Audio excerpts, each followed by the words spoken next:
সময় সংলাপে স্বাগত জানাচ্ছি। আমি তুষার আব্দুল্লাহ। সময় সংলাপে আমার সঙ্গে যোগ দিয়েছেন সাংবাদিক ও শিক্ষক আফসান চৌধুরী। আফসান ভাই, আপনাকে স্বাগত সময় সংলাপে।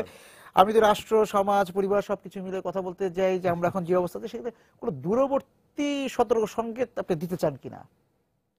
দূরবর্তী সতর্ক সংকেত দিতে চাই না, তবে যে গত এক মাসের মধ্যে যেসব ঘটনা ঘটেছে এটার অস্বস্তির কারণ হওয়াটাই স্বাভাবিক। এবং তার মধ্যে বড় একটা বিষয় হচ্ছে যে কয়েকটি হত্যাকাণ্ড ঘটেছে যেটা নিয়ে সবাই আলাপ করছে। যদিও এগুলো সবার সামনে কথা হচ্ছে, তারপরেও আমাদের অস্বস্তিতে এই কারণে যে একটা দল যদি না থাকে, একটা বিরোধী দল বা বিরোধী গোষ্ঠী যদি না থাকে, তখন তো সেই দলের ভেতর থেকে, এটা তো ফিজিক্সের নিয়মে, পদার্থবিদ্যার নিয়মে আর একটা বিরোধী পক্ষ তৈরি হয়ে যায়। তো যদি একটা দলে, এবং এত বড় একটা সবল শক্ত দলে, যদি এর কোনো যদি জবাবদিহিতার কোনো পরিসরই না থাকে, যে আমি একমাত্র একটা দল আছে, অথবা আমাকে কে জিজ্ঞাসা করবে, তাহলে এই ধরনের সমস্যা বাড়বে এবং তখন সরকার হয়তো এই ধরনের সমাধান করতে চেষ্টা করবে। এবং দেখুন, আপনি রাজনী হত্যাকাণ্ড সারা দুনিয়াকে তোলপাড় করেছে। আমি আন্তর্জাতিক গণমাধ্যম প্রত্যেক দিন পড়ি, আমি দেখেছি বাংলাদেশের যে কটা খবর এসছে গত এক মাসে, কোনোটাই আমাদের অহংকার করার মতো না। প্রথম শুরু হয়েছে এই বোট পিপল দিয়ে যারা গেছে, দ্বিতীয়ত হয়েছে রাজন, রাকিব, তারপরে হয়েছে এই ব্লগার হত্যাকাণ্ড।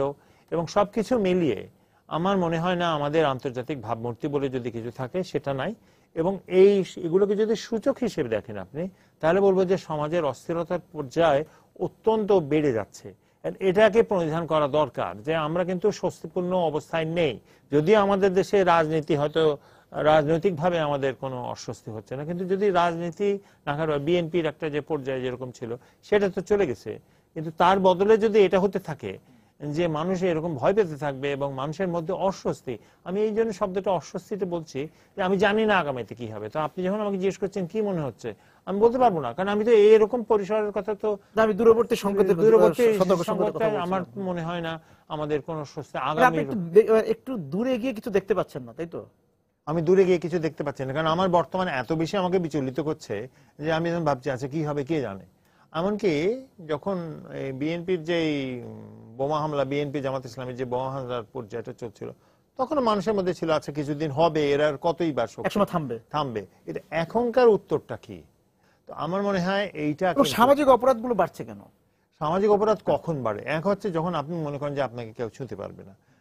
প্রত্যেকটা সামাজিক অপরাধের সঙ্গে কিন্তু সরকারি বাহিনীর সম্পর্ক রয়েছে, এমন একটা হচ্ছে না যেটা সরকারি বাহিনী নেই। রাজন হত্যাকাণ্ডের সময় পুলিশ একটা বড় ভূমিকা ছিল, এটা কিন্তু আমরা কিছুতেই বলতে পারি না। তো তাহলে পুলিশও ভাবছে যে আমি পার হয়ে যেতে পারবো। আপনি যদি দেখেন নারায়ণগঞ্জে যে হত্যাকাণ্ড হয়েছিল, সেইখানে হত্যাকাণ্ডে র্যাব জড়িত ছিল। আপনি এখন আগামীতে ডিবি জড়িত বলছে লোকে, তাহলে আপনি আগামীতে আর কি দেখতে পাবেন, এর সঙ্গে কোন বাহিনী জড়িত থাকবে আপনি তো বলতে পারছেন না। তো আমরা তখন আমরা যারা ভুক্তভোগী হচ্ছি কিছুটা, আমি 3 মাস আগে হলেও হয়তো আমি বলতাম যে না, যাই হোক না কেন সমাজে একটা স্থিরতার মতো আছে, কিন্তু এখন এই স্থিরতার পর্যায়টা তো 1-1.5 মাসের মধ্যে অনেক কমে গেছে।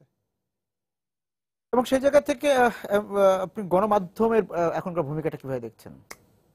গণমাধ্যম নিয়ে আমি একটা লেখা করতে গিয়ে আমার কাছে মনে হলো যে গণমাধ্যমের, মনে করেন গণমাধ্যম তো সংবাদের উপরে চলছে, যে ঘটনা ঘটছে তারা সামনে নিয়ে আসছে। অতএব গণমাধ্যম আমার মনে হয় এই ক্ষেত্রে অনেকটাই নৈর্ভৌক্তিক, তারা যে ধরনের খবর হবে সেই ধরনের খবরই তারা দেবে। কিন্তু বিষয় যেটা, আমাদের গণমাধ্যমের মধ্যে যথেষ্ট ধরনের পেশাদারিত্ব আছে কিনা। তা আমরা যেটা স্বাভাবিকভাবে বলা হয় যে কোনো একটা ঘটনা ঘটে তারা গিয়ে মাইক দিয়ে, টেলিভিশন জার্নালিজমের কথা, যে আপনি এই মুহূর্তে আপনি কি ভাবছেন, এটা খুব একটা যে পেশাদারি সাংবাদিকতা তা না, সাংবাদিকতাই না। সেই ক্ষেত্রেও কিন্তু আপনি দেখেন যে গণমাধ্যমের উপরে যে চাপটা আসছে, যে ক্ষেত্রে প্রবীর শিকদারেরটা, আমি প্রবীর শিকদারের ঘটনাটা বলছি না, কিন্তু প্রবীর শিকদারের ঘটনাটা আমাদেরকে খুব চিন্তিত করেছে এই কারণে যে প্রবীর শিকদার কিন্তু বস্তুতপক্ষে সরকারি দলের একজন সমর্থক।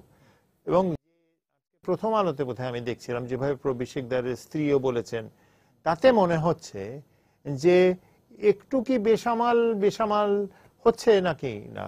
কারণ প্রবীর শিকদার যেসব কথা বলেছেন টেলিভিশন, কি বলে, ফেসবুকে, এটা তার বলা উচিত না। সেটা বলতে পারেন না যে আমার মৃত্যুর জন্য অমুক অমুক লোক দায়ী। কিন্তু প্রবীর শিকদার ছাড়া তো আরো অনেকে বললে কি তাদের সবাইকে অ্যারেস্ট করা হচ্ছে, তা তো নয়। তিনি সাংবাদিক, তার একটা দায়িত্ব আছে। কিন্তু প্রবীর শিকদারের সঙ্গে মানুষের একটা আবেগের একটা সম্পর্ক রয়েছে। একটা মানুষ, অনেকগুলো মানুষ যিনি মুক্তিযুদ্ধের সময় নিজের হারিয়েছেন, প্রবীর শিকদারের উপরে হামলা হয়েছে, তার পা এই ক্ষেত্রে সেখানে একজন মন্ত্রীকে, কয়েকজন মন্ত্রীকে এবং বড় লোক কয়েকজন লোককে তিনি গালি দিয়ে লিখেছেন। এটা মনে হয় স্থানীয় রাজনীতির একটা প্রকাশ। কিন্তু তিনি যখন পুলিশের কাছে গেছেন, পুলিশ তার কেস নেয়নি। এবং প্রথম আলো রিপোর্টে যেটা আমি পড়েছি তাতে বলছে যে ওখান থেকে মন্ত্রী বা খুব গুরুত্বপূর্ণ পাওয়ারফুল কেউ একজন তাদেরকে বলে দিয়েছে যে না ঠিক আছে, জামিন দেওয়া হবে। আমাদের আনিসুল হক, আমাদের আইনমন্ত্রী বলেছেন যে যারা ভুল হয়েছিল সেটাকে আমরা শুধরে দিলাম। কিন্তু তাহলে সিস্টেমটা কই? আপনি কি প্রবেশিকদের বলেছে বলে তাকে আপনি হাতকড়া পরিয়ে দিলেন, তাকে একজন মানুষ যার পা নেই। আপনি দুটো জিনিসই বলছেন, একটা হচ্ছে যে উনি ওনার এই ধরনের স্ট্যাটাস দেওয়া উচিত হয়নি, সেটাও আপনি বলছেন। সেটা আমি বলছি, হ্যাঁ, যে তার শঙ্কা এটা ফেসবুকে না বলাটা, এবং এটা তো তিনি অন্যভাবেও বলতে পারেন যে আমার মৃত্যুর জন্য দায়ী, তিনি তো জানছেন না তিনি মারা যাচ্ছেন, কিন্তু তার মানে চরম আবেগপূর্ণ অবস্থায় বলেছেন। কিন্তু তার পাশাপাশি মন্ত্রী যখন বলছেন যে তিনি স্ট্যাটাস দিচ্ছেন দেয়ারফর আমার তো অ্যারেস্ট করা ছাড়া কোনো উপায় নেই, কথা হলো জামিনটা কেন? উনি তো আর কোনো গোপন কিছু নাই, 3 দিনের রিমান্ড কেন বললো? 3 দিনের রিমান্ড দেওয়ার তো কোনো কারণ থাকতে পারে না, কারণ তো তার বিরুদ্ধে যে অপরাধ আইসিটিতে বলা হচ্ছে সেটা তো পেস্টেড, সেটা তো দেয়ালে রয়েছে, তার ফেসবুকের দেয়ালে রয়েছে। অর্থাৎ রিমান্ডটা কি? তাহলে রিমান্ডটা কি এক ধরনের অত্যাচার করার একটা প্রক্রিয়া বলছেন নাকি? এই বিষয়গুলো কিন্তু আজকের দিনে এত গুরুত্বপূর্ণ মনে হচ্ছে না। আমার মনে হয় মানুষের মধ্যে আবার সেই অস্বস্তি, আমি বলছি না যে অস্বস্তির চেয়ে বেশি কিছু, কিন্তু অস্বস্তিতে তৈরি হচ্ছে। প্রবিশিকদারের স্ত্রী বলেছেন কোর্টে যে একজন ফোন করলেন, একজন পুলিশ তাকে বললো যে কথা বলুন, তিনি বললেন যে আপনি আপনার যে বেইলের ব্যবস্থা করা হবে। এবং তারপরে আমাদের সাংবাদিক নেতারা গিয়ে তাকে মন্ত্রীকে ধন্যবাদ জানালেন। তো তারা আমরা কি এইখান থেকে যে সংবাদটা পাচ্ছি, মন্ত্রী বলে দিলে বেল হচ্ছে, সাংবাদিক নেতা গিয়ে মন্ত্রীকে ধন্যবাদ জানাচ্ছে, তো তাহলে এটা কি আইনের বাইরে ব্যবস্থা? এটা কি আমাদের এখন বেল পেতে হলে মন্ত্রীকে চিনতে হবে?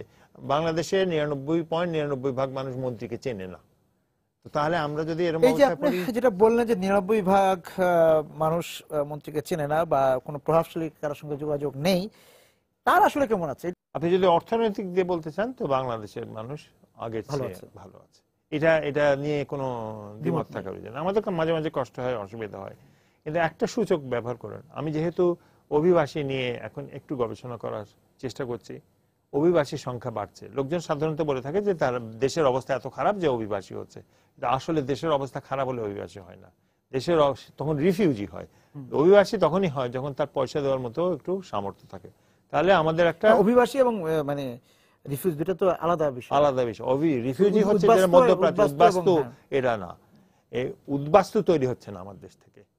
আমাদের দেশে তৈরি হচ্ছে সেটা হচ্ছে অভিবাসী, এবং ওই যে ভালো থাকার আশায় এবং যারা নৌকা করে যাচ্ছে। আমি গত সপ্তাহে ইয়াঙ্গুন গিয়েছিলাম, ওখানকার আমরা বাংলাদেশ বার্মা সম্পর্ক নিয়ে আলাপ করছিলাম ইউনিভার্সিটিগুলোর সাথে। তখন তো এটা মনে হচ্ছিল নিশ্চয়ই তারা এই যে রোহিঙ্গা, তারা বলে রোহিঞ্জা, তাদের সঙ্গে যে এই সংকট সমস্যা ইত্যাদি বিভিন্ন বিষয়, কিন্তু তখন বোঝা যায় যে বাংলাদেশের সম্পর্কে তো মানুষ জানে না, কিন্তু বাংলাদেশে যারা ওইখানে যাওয়ার চেষ্টা করছে, রোহিঙ্গা বাদ দিলে আপনি কিন্তু সাধারণ অভিবাসী যারা আছে তারা 2-3 লাখ টাকা অন্তত খরচ করে যাচ্ছে, এটা একেবারে নিশ্চিত। তো তার মানে তার অন্তত জমি আছে, সমর্থন আছে, টাকা আছে, পয়সা আছে। একেবারে গরিব মানুষ তো যাচ্ছে না। তাহলে নতুন একটা শ্রেণী তৈরি হয়ে গেছে যারা এই টাকাটা খরচ করতে পারবে। অতএব আমি কোনো কারণে বলছি না যে মানুষ যেটা আমার মনে হয় চিন্তার বিষয় হবে যে কিন্তু বড় জনগোষ্ঠী শহরে থাকে, বড় জনগোষ্ঠী কিন্তু এই মধ্যবিত্ত শ্রেণী অনেক বেশি সংকটাপন্ন এই মুহূর্তে। মধ্যবিত্ত শ্রেণীর জন্য অস্বস্তির কারণ হচ্ছে ইউনিভার্সিটিগুলো কি অবস্থা হচ্ছে। ইউনিভার্সিটির বাইরে আপনি রাস্তায় যদি জ্যাম দেখেন তাহলে আপনি বুঝবেন যে এটা তো অর্থনীতির উপরে প্রচন্ড একটা প্রভাব ফেলছে। এর ফলে কি প্রভাব, এর ফলে কি ঘটছে আপনি সেটাও জানছেন না। কিন্তু সাধারণ মানুষ, এবং আপনি মনে করেন ফুটপাথগুলোতে যে ক্রমেই মানুষ দখল করছে, ফুটপাথের দখল মানেই হচ্ছে মানুষের ফর্মাল সেক্টরে, প্রাতিষ্ঠানিক সেক্টরে তার কাজ কম। তো তাহলে আমাদের মনে হয় চোখ ফেরানো দরকার এখন শহরগুলোর দিকে। গ্রাম শহর থেকে অনেকটাই বিচ্ছিন্ন, গ্রাম নিজের ব্যবস্থা অনেকটা করতে পারছে। গ্রাম নিজের দিকে না তাকালেও গ্রাম এখন সেই পর্যায়ে চলে গেছে যে তারা বুঝতে। গ্রামকে আপনি স্বনির্ভর বলছেন? আমি গ্রামকে বলছি আগের তুলনায় অনেকটাই স্বনির্ভর, অনেকটাই সচ্ছল। কিন্তু আমাদের যে একেবারে দরিদ্র মানুষ, অতি দরিদ্র মানুষ যারা শহরে চলে আসছে, তারা অনেক খারাপ অবস্থায় হয়েছে। কিন্তু আপনার যদি ঝামেলা হয়, আপনার ঝামেলা শুরু হয়, আপনার যে এরকম পরিস্থিতি অস্বস্তি শুরু হয়, এটা শহর থেকে শুরু হবে, আপনার গ্রাম থেকে ওইভাবে শুরু হবে না। গ্রামে যে পরিবর্তন, আবার আমি বলছি আমার গবেষণা, আমরা কয়েকটা গবেষণা করি এখন যেটা দেখছি যে গ্রামের মধ্যে বৈষম্য বাড়ছে। আচ্ছা, গ্রামের মধ্যে অবস্থা যেমন মানুষের ভালো হচ্ছে, কিন্তু গরিব আর বড়লোক গ্রামবাসীর যেটা মধ্যে শহরে ছিল সেই সংকটটা এখন গ্রামে চলে যাচ্ছে। তো তার ফলে সবসময় সংকট তৈরি হয়। অতএব এই বিষয়গুলো যে আপনি যখন জবাবদিহিতা ছাড়া কোনো কিছু পরিচালনা করার চেষ্টা করেন, আপনার এইগুলো হতে বাধ্য। আমার মনে হয় আমরা সেই সংকটের দিকে আগাচ্ছি।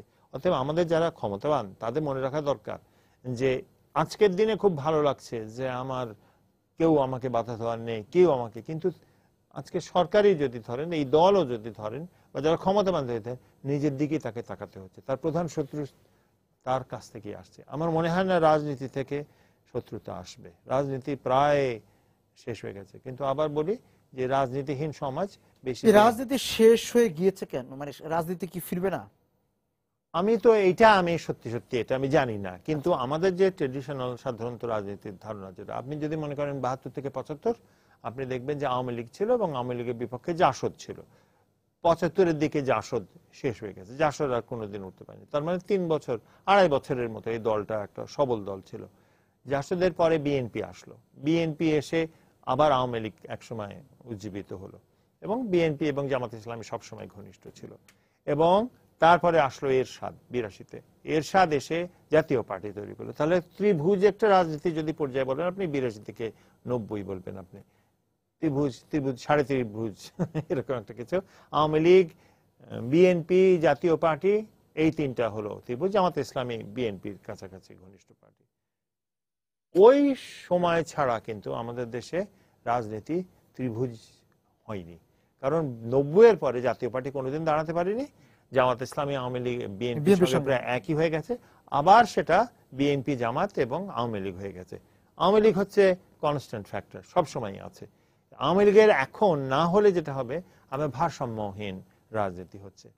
অন্য যেটা হচ্ছে যে দুর্ভাগ্যবশত বা সৌভাগ্যবশত বা ঘটনাবশত বলাটাই শ্রেয়, সেটা হচ্ছে যে গণমাধ্যমের এই বিকল্প ভূমিকাটা নিতে হয়েছে। গণমাধ্যম যাই করছে, একমাত্র সরকারের সমালোচনা বলুন, সরকারের কথা বলুন, বা সরকারের বিপক্ষের কথা বলুন, গণমাধ্যমে হচ্ছে। তো স্বাভাবিকভাবে অনেকে মনে করছেন গণমাধ্যমের কারণে এইসব ঝামেলা হচ্ছে, গণমাধ্যম তো না জানালেই পারে, একটু দায়িত্ব জ্ঞান হয়। কিন্তু গণমাধ্যমের তো এটা জানানোর কথা ছিল না। এটা তো গণমাধ্যম, তো তার দায়িত্ব, এটা তার অংশ, এটা রুজির অংশ। এটা রাজনীতির পরিসরে নিয়ে যাওয়ার কথা ছিল রাজনীতিবিদদের। কিন্তু আপনি তো সরকারের বাইরে কোনো রাজনীতিবিদদের দেখতে পাবেন না। এবং এইটা যে সংকট, এবং এই কথাটা বলে তো কেউ ধরতে মানে মানবে না, যে একটা সবল সরকারি দলের জন্য একটা মোটামুটি সবল বিরোধী দল দরকার, এবং না থাকলে কি হতে পারে আমি বলতে পারছি না। তবে আজকের দিনে আমার মনে হয় সকলেই অনুভব করছেন যদি একটা বিরোধী দল থাকতো, যে বিরোধী দল, আপনি মনে করেন আজকেই তো হচ্ছেন, মানে এই আগস্ট মাসে তো বোমাবাজির বিচার চলছে, ওকে, বোমাবাজির বিচারে তাদের বিচার করুন, কিন্তু যদি সুযোগ না করে দেওয়া হয় কি হবে? আপনার তো এইটা তো সবসময় যেটা হয়েছে, বিপক্ষ তৈরি হতে বাধ্য। তো সেই বিপক্ষটাকে যদি আমরা ধরতে পারি, নিয়ন্ত্রণ করতে পারি, বা সেই বিপক্ষে চিনি, চেহারায় চিনি, সেটাই ভালো হবে। তা না তো আপনি সন্ত্রাসী বিপক্ষ তৈরি হবে, এবং সেটা তো অনেক খারাপ হবে। আপনি খারাপের ইঙ্গিত দিয়েছেন। সেই জায়গাতে আমি বলি যে রাষ্ট্রের বিভিন্ন প্রতিষ্ঠানগুলো আছে, সেই প্রতিষ্ঠানগুলো, বিভিন্ন সংস্থাগুলো আছে, বিভিন্ন প্রতিষ্ঠান আছে, তারা কতটা তাদের নিজের কাজটি করছে, যার যেই জায়গা থেকে যে ভূমিকায় কাজ করার কথা, আইন শৃঙ্খলা পরিস্থিতি থেকে আরম্ভ করে যানজটের কথা বলছিলেন, সবকিছু এই যে এই জায়গাটা সবকিছুর মধ্যে একটা জটলা তৈরি হয়ে গিয়েছে, সেই জায়গা থেকে যদি বলেন। আমার যেটা মনে হচ্ছে, জটলাটাকে মানুষ খুব একটু হালকা ভাবে নেয়, যে আচ্ছা সময় একটু বেশি লাগবে, কিন্তু এটা যে অর্থনৈতিক ভাবে অন্যান্য ক্ষেত্রে অনেক প্রভাব পড়ছে সেটা আমরা জানি। আমি এই দুইটা দেশে খুব জলদি দুইটা দেশে গেলাম, দুটো দেশে যানজট দেখেছি, কিন্তু যানজটটা এরকম অবস্থায় দেখিনি যে মানুষ কোথাও স্থবির, নড়ছে না, চড়ছে না। এবং আমার মনে হয় দুটা শহর, কলকাতা এবং ইয়াঙ্গুন, দুইটা শহর আমাদের চেয়ে অনেক বড় শহর। তো সেখানে আমরা এই ক্ষুদ্র শহরে বসে এতগুলো গাড়ির শহর আমরা টেকাতে পারবো না, এটা সাস্টেনেবল থাকছে না। সেটা আমরা কেউ ভাবছি না, দেখছি না। আমি কিছুদিন আগে এই একটা টক শোতেই যারা পরিকল্পনাবিদ তাদের সঙ্গে কথা হচ্ছিল, তারাই বলছিলেন যে যেসব পরিকল্পনা করা হয়েছে তার মধ্যে ওই ফ্লাইওভারকে নেওয়া হয়েছে, কিন্তু বাকি বিষয়গুলোকে নেওয়া হয়নি, সমন্বিত প্রকল্প হয়নি। তো তাহলে দেখা যাচ্ছে কোনো চাপ নেই, ফ্লাইওভারটা করাটারই হয়তো চাপ আছে, বা ফ্লাইওভারটা করে কোনো ফায়দা উঠবে সেই জন্য দৃশ্যমান সেই জন্য তারা করছে, কিন্তু যানজটের পরিকল্পনা করা হচ্ছে না। আমি নিজে যানজটের বিষয় এবং অ্যাক্সিডেন্টের বিষয় নিয়ে আজকে মিশুক আর কি বলে তারেকের তো মৃত্যু দিবস শেষ হয়ে গেল, সেখানে আপনি দেখবেন যে এইটা থেকে মানে সমাজের যে কোনো স্তরের মানুষই এটার মধ্যে আঘাতপ্রাপ্ত হতে পারছে। তো তাহলে আমার বলতে হবে প্রতিদিনই দুর্ঘটনা ঘটছে, ঢাকা শহরে এখন দুর্ঘটনা বেড়ে গিয়েছে। এবং আমি হিসাব দেখছিলাম যে এটা তো খুব বেশ ভয়াবহ, এবং আমাদের অ্যাক্সিডেন্টের কারণে জিডিপির দুই অংশ, বস্তুতপক্ষে হিসাবটা হলো যে করাপশনের কারণে আমাদের জিডিপির 2 অংশ যায়, আর আমাদের অ্যাক্সিডেন্টের কারণে দুর্ঘটনার জন্য। তো তাহলে তো এটা তো গ্রহণযোগ্য না, মানে গ্রহণযোগ্য না, এটা সহনযোগ্য না।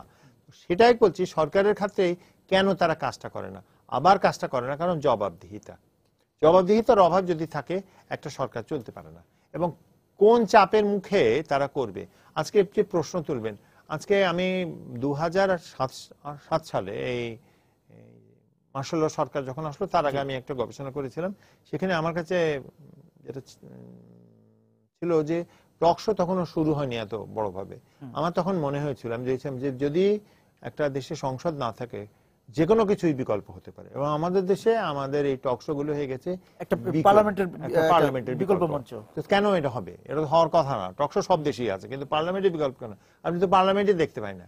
আমি সাংবাদিক হিসেবে শুরু করেছি যে সংসদে কেন যায় না এটা রিপোর্ট করা দিয়ে, এবং যখন আমি বিবিসির জন্য কাজ করছিলাম। তো তাহলে আমি বলবো যে এই সব দায়িত্ব এগুলোকে বাদ দিয়ে আপনি চালাতে পারবেন না সুস্থভাবে। এবং আজ যে আপনি যে চালাতে পারবেন না তার সবচেয়ে বড় প্রমাণ হচ্ছে ট্রাফিক জ্যাম গুলো। কারণ দেখেন, আপনি যত কথাই বলেন এই কারা গাড়িতে উঠবেন না, গাড়িতে চড়বেন না, গাড়ি সবই ঠিক আছে, লোকে কেন বলে যার জনের কথা, সবাই ঠিক আছে, আমি এইটা করব সেটা করব, আপনি করতে পারেননি। আপনার শেষের ট্রাফিক ব্যবস্থা ভেঙে পড়েছে। তো তাহলে তো এটাই তো আমার সবচেয়ে বড় সূচক যে আমি যদি একটা সমস্যাকে সমাধান না করে জিইয়ে রাখি, আমাকে এই বিপদে পড়তে হবে। তো তাহলে অন্য যেসব সরকারি সংস্থা রয়েছে তাদের তো এটা তো তাদের দায়িত্ব হিসেবে নেওয়া উচিত, কিন্তু নিচ্ছেন না। কেন নিচ্ছেন না? পৃথিবীর কোনো জায়গায় কোনো সরকারি কর্মচারী দায়িত্ববান হয় না। তাকে যখন চাপ তখন থাকে তখন সে কাজটা করে। তো সেই ক্ষেত্রে আপনি যদি বলছেন সেই চাপটা নেই, সেই চাপটা নেই, কারণ আপনার দেশের ব্যবস্থা পারফরমেন্স ভিত্তিতে হচ্ছে না। আপনি কি করলেন না করলেন তার ভিত্তিতে হচ্ছে না, অন্য কার সঙ্গে যোগাযোগ আছে সব জায়গাতে। ওই যে মানে এটাকে আমি ওইভাবে বলতে পারি আফসান ভাই যে একটু খানাখন্দ হলো, সেটাকে একটু ভিটামিন দিয়ে মোটামুটি ঢেকে দেওয়া হলো। আজকে বোধহয় বলা হয়েছে যে শহরের অনেকগুলো গাড়ি রাস্তা কংক্রিট করা হবে। ওয়ান্ডারফুল নিউজ, কারণ কংক্রিট দীর্ঘদিন টেকে। কিন্তু আজকে এই বৃষ্টির সময়, এবং এবছর তো অনেক বেশি বৃষ্টি হচ্ছে, মানুষের রাস্তায় চলা, আমি ভাবি যে রিক্সা করে চলার জন্য আমার একটা স্টুডেন্ট আমাকে একটা বেল্ট দিয়েছে, বলে আপনার এই কোমরটা একটু রক্ষা করার জন্য। তো তার মানে আমার স্টুডেন্ট যখন আমাকে কোমরের বেল্ট দেয়, তাহলে আমি ধরে নিতে হবে যে অবস্থা ওরও খুব খারাপ লেগেছে। তো এইটা তো হওয়ার কথা না। যদি সমাধান যোগ্য হয় তাহলে সমাধান হচ্ছে না কেন? এই দাবিটা কে তুলবে? দাবিটা তুললেও তো খুব একটা লাভ হবে তা না। আমি বলছি যে এই কথাটাও তো বলা হচ্ছে না। গণমাধ্যমে আপনি যদি দেখেন, পত্রিকা পড়েন, যে এই পড়েন, মানুষ কি করছে? মানুষ তো বলছে যে হ্যাঁ এটা হওয়া উচিত, এটা হওয়া উচিত, হচ্ছে তো না। কি করতে হবে, কি করব, কি করা দরকার সবই তো আমরা জানি, তারপর হচ্ছে না। এবং সেটাই তো হচ্ছে সংকট না, আপনার উপরে কোনো চাপ তৈরি হচ্ছে না। আমাকে একজন কে জিজ্ঞেস করছিল যে এটা কিছু কি বলে যারা ওই সিটিজেন্স কমিটি যারা নাগরিক কমিটি যারা করেন, তারা তো বলেছেন যে এইগুলো এগুলো এগুলো করে। আমি বলছি এইগুলো বলে কোনো লাভ নেই। এই কারণে হচ্ছে যে বাংলাদেশে কোনো কিছু চাপ ছাড়া হয় না। আমাদের মানে পরীক্ষার হলে স্টুডেন্টরা, ওদেরকে ধমক না দিলে ওরা দুর্ভাগ্যবশত বেশিরভাগ স্টুডেন্ট পড়ে না, এবং আপনি ওদেরকে পরীক্ষা চাপের মধ্যে না রাখলে ওরা পড়ে না। তো আমাদের তো সেই অবস্থা, কিন্তু আমাদের কার উপরে চাপটা কই? এই যে মানে খানাখন্দ রাস্তা দিয়ে চলতে গিয়ে, সেটা সড়ক হোক মহাসড়ক হোক, চলতে গিয়ে যে কোমরে ব্যথা, কোমর যে ক্ষয়ে যাচ্ছে, একটা রাষ্ট্রীয় কাঠামো, রাষ্ট্র, জনগণ, নাগরিক সবার কোমর ব্যথা, কোমর ক্ষয়ে যাচ্ছে, এটা আমরা টের পাচ্ছি না কেন? আমরা টের পাচ্ছি, বেল্ট লাগাচ্ছি না। আমরা টের পাচ্ছি, বেল্ট লাগাচ্ছি না, কারণ আমরা বেল্ট পাচ্ছি বা কিংবা বেল্টের কি দরকার? মানে যদি আর কোমরের বেল্টের প্রয়োজন হয়, ওই ভাবে যদি রাস্তা তৈরি করি, তাই না? হ্যাঁ, কিন্তু আমরা করছি না। তো তাহলে কি হচ্ছে? আমি বলছি যে শহর আর গ্রামটাকে একটু দেখুন। গ্রামের মানুষকে এটা অতটা ছুঁচ্ছে না। গ্রামের মানুষ জানে যে তারা শহরে তারাই যাবে যারা গ্রামে কোনো রুজি পাচ্ছে না। আমি ইতিহাসকে রুজির মাধ্যমে বিশ্লেষণ করি। রুজি তো সব, রুজি সব।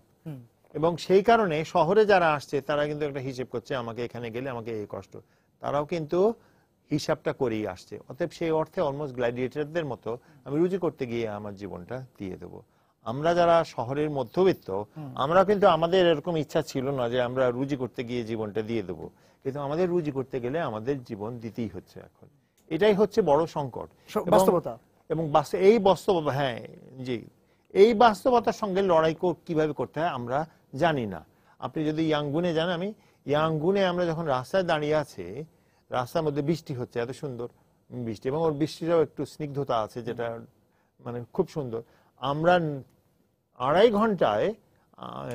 ঘন্টায় ইয়াঙ্গুন থেকে কুয়ালালামপুর আসলাম, 3.5 ঘন্টা কুয়ালালামপুর থেকে ঢাকায় আসলাম, আর ঢাকা এয়ারপোর্ট থেকে এয়ারপোর্টের গেট পর্যন্ত যে লাগলো আমার 3 ঘন্টা। আবার তো যেতে পারতেন, আবার ইয়াঙ্গুন ফিরে যেতে পারতেন। তাহলে যদি ঢাকা এয়ারপোর্টের গেট থেকে, ঢাকা এয়ারপোর্টের টার্মিনাল 2 থেকে, আপনার অভিজ্ঞতা তো একটু বেশি, মানে কমই বলা যায়। আমি কলকাতা থেকে আসলাম 35-40 বা এরকম মিনিটে, তারপর আমি এয়ারপোর্টের আঙ্গিনা ছেড়েছি 2.5 ঘন্টা পর। তাহলে আমার এটা তো আর কি উদাহরণ লাগবে যে বুঝতে যে ব্যবস্থাটা ভেঙে পড়েছে, ব্যবস্থাটা ভেঙে গেছে, এখন সেটাকে আপনাকে। এবং এই আফসান ভাই, আপনার ফেসবুকে থাকেন, আমিও থাকি, আমরা দেখি যে প্রতিদিনই বিকেল বা দুপুর বা সন্ধ্যার দিকে আমাদের অনেক সহকর্মী বা আমাদের যারা ফেসবুকে যারা বন্ধু আছে তাদের স্ট্যাটাস আমরা দেখি যে রওনা দিয়েছিলাম 5:30, 10:30 বাজে বাসায় পৌঁছতে পারিনি। এবং দূরত্বটা খুব বেশি না।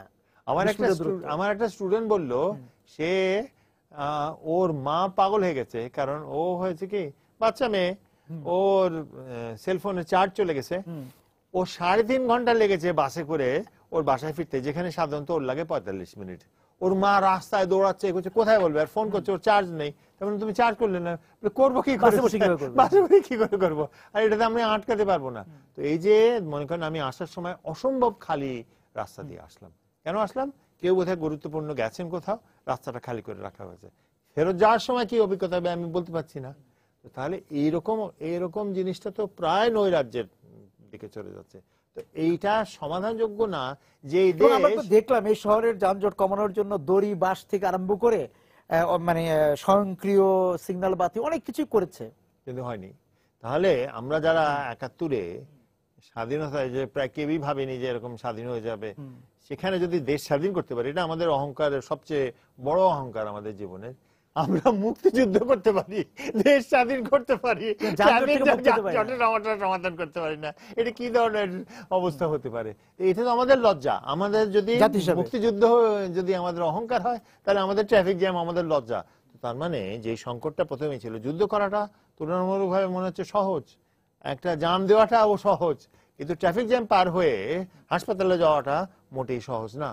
তো এইটা তো আমাদের দেশে যেটাকে আমরা বলি শাসন ব্যবস্থা, প্রশাসন ব্যবস্থা, তার উপর একটা তো বিরাট রকম একটা ধাক্কা, তার উপরে বিরাট রকম একটা না সূচক একটা ইঙ্গিত করে। আমরা সরকারকে ট্যাক্সি সার্ভিস, একটা গণপরিবহন দিতে পারিনি আমরা, এবং অন্য জায়গায় গণপরিবহন এত সবল হয়ে গেছে, গাড়ি দরকার নেই অনেক জায়গায়। আমি যখন কানাডায় থাকতাম, আমার মনে আছে কেউ অনেকেই গাড়ি রাখে না, কারণ গাড়ি রাখাটা এমনিতে একটু দামি আছে। আমাদের মতো যারা মধ্যবিত্ত মানুষ ছিল, গাড়ি রাখবে কেন? আপনি ট্রেন করছেন, আপনি বাস করছেন, খানিকটা আপনি হাঁটছেন, রাস্তায় এত সুন্দর, হাঁটতে ভালো লাগছে, সেখানে গাড়ি পার্কিং এ রেখে ট্রামে যায়, ট্রেনে যায়। ও প্রচুর মানুষ করে, এটা আমেরিকাতেও এটা করে, সব জায়গাতেই করে, উন্নত দেশে করে। তো সেখানে আচ্ছা কোনো তো একটা, আমি সেদিন কি বলে প্রকৌশলীকে জিজ্ঞেস করছিলাম, মোবাশ্বের হাসান, আচ্ছা হ্যাঁ মোবাশ্বের ভাইকে, উনি বলছিলেন যে সমাধান আছে, সমাধানের কাগজ আছে, পরিকল্পনা আছে, সমাধান কেন হয় না এটার উত্তর আমি দিতে পারবো না।